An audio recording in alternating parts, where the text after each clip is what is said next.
To Narrow Path Doctrine. My name is Jim. Was reading something here this morning, actually, and a verse just jumped off the page to me, and I thought, you know what, this would be a really good teaching, so I thought we would go over this today.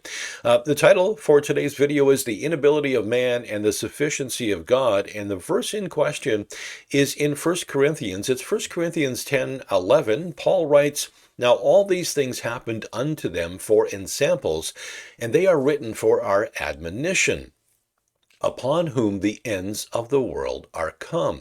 Now, I want to dig down just a little bit deeper into this verse today and what it truly means, and we'll do that here next.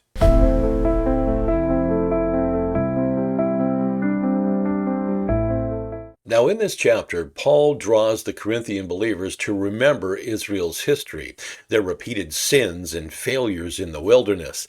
The apostle recounts how they were delivered by God, guided by his very presence, and yet fell into idolatry, lust, murmuring, and even unbelief. Paul's warning here is sober. Though they had great privileges, they still perished in unbelief. And this, Paul says, was not meaningless. It was recorded by divine inspiration for us, upon whom the ends of the world are come. The phrase, the ends of the world, means that we are living in the culmination of God's redemptive plan, the final era that began with Christ's death and resurrection. The Old Testament stories are not distant tales, but divine warnings showing both the sinfulness of man and the faithfulness of God. Now, in our verse here, it says they are written for our admonition. This statement reveals something profound about Scripture itself. It is didactic, that means teaching. It is moral, admonishing, and redemptive, pointing to Christ. Everything points to Christ in the Bible. The Bible is not a mere record of human conduct. It is God's revelation of human inability and divine sufficiency. And something from Martin Luther that I feel is so crucial here. Luther once said that the scriptures are full of what man ought to do, but what man can't do. In his commentary on Galatians, Luther wrote, "The principal point of the law is to make men not better, but worse.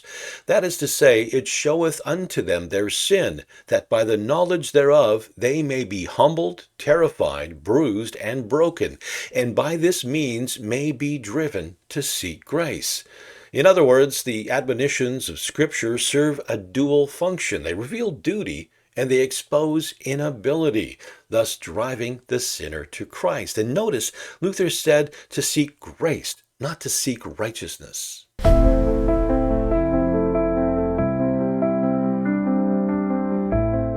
When Paul says in our verse, "Now all these things happened unto them for ensamples," he points to Israel's failures as typological lessons. Let's consider briefly the pattern Paul refers to earlier in the chapter. In verse 7, idolatry, "Neither be ye idolaters, as were some of them." They made a golden calf while God was giving his law. This shows man's natural tendency to worship the creature rather than the Creator. In verse 8, lust and fornication. "Neither let us commit fornication, as some of them committed, and fell in one day 23,000. Man's flesh is not inclined toward holiness, but toward indulgence. Tempting Christ in verse 9, "Neither let us tempt Christ, as some of them also tempted, and were destroyed of serpents." Even after being delivered, man questions God's goodness and authority. In verse 10, murmuring, "Neither murmur ye, as some of them also murmured, and were destroyed of the destroyer." Man's heart rebels against providence, failing to trust the sovereign wisdom of God. And each sin here reveals not only man's rebellion, but his inability to obey the divine standard. That is the key here. Even with God's visible presence in a cloud and fire, Israel could not walk in holiness. Now, Paul's intent in reminding the Corinthians is not merely moral correction, it is a theological revelation. That's how we can see it here now too. By showing Israel's failure, Paul shows what we are by nature. As noted in Romans 3:10 through 12, very famous verse I use here on the channel all the time. "As it is written, there is none righteous, no, not one. There is none that understandeth. There is none that seeketh after God. They are all gone out of the way, they are together become unprofitable. There is none that doeth good, no, not one. This is the common thread throughout Scripture. When God commands, man cannot do in his fallen state. When God commands, thou shalt not covet, he reveals not just what we should do, but what we cannot do apart from his divine grace. The law is holy and just and good, but it exposes sin and incapacity. So the admonitions of Scripture are not designed to make us self-sufficient, but Christ-dependent.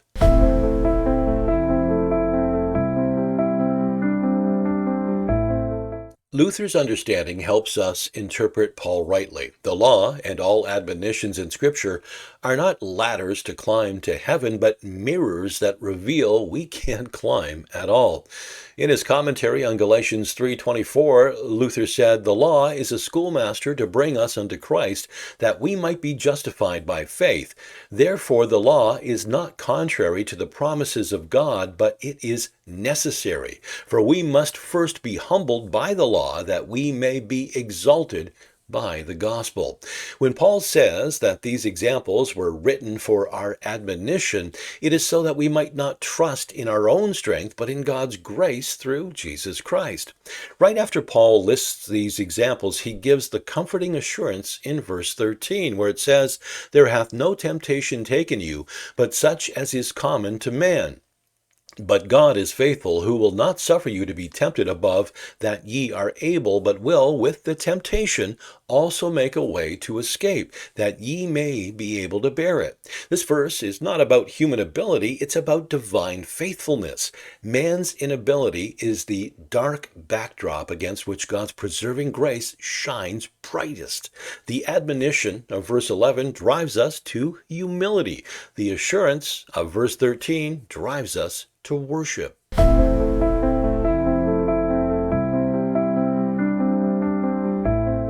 Paul's warning has enduring meaning. They are written for our admonition. These lessons show the danger of presumption. Israel presumed upon grace and perished in unbelief. The deceitfulness of sin, what begins with small compromise, ends in ruin. And the necessity of grace, only those upheld by God continue to the end. And this aligns perfectly with the doctrine of the perseverance of the saints. Those who God has called and justified, he will preserve until the end. He does the preservation, not the person. Not because they can keep themselves or the things that they do themselves, but because he keeps them by his power. The same divine faithfulness that kept Noah in the ark, Daniel in the lion's den, and the remnant of Israel through exile now keeps the believer through temptation and trial. So, in conclusion, the entire purpose of these admonitions is to lead us to Christ. Israel failed in the wilderness. Christ triumphed in his. Israel murmured and fell. Christ submitted and overcame. Israel doubted God's goodness. Christ trusted his Father perfectly. And now, the same Christ who fulfilled all righteousness imputes his perfect obedience to those who believe. So the stories of Israel's failure and Paul's warning in 1 Corinthians 10:11 don't leave us in despair. They bring us to the foot of the cross where man's inability meets God's infinite sufficiency. Martin Luther once declared, "The law says, do this, and it is never done. Grace says, believe in this, and everything is already done." All right, thank you so much for joining me here today. Be sure to give the video a thumbs up, share it with others so they can know the truth. And if you have not subscribed to the channel as of yet, I sure would appreciate it. Click the subscribe button and the notification bell to get updates when the new videos come out here on the channel. So until next time, remember, true doctrine matters. God bless. Lord, remind me you're here in the fire, in the storm, when my soul is worn and my strength is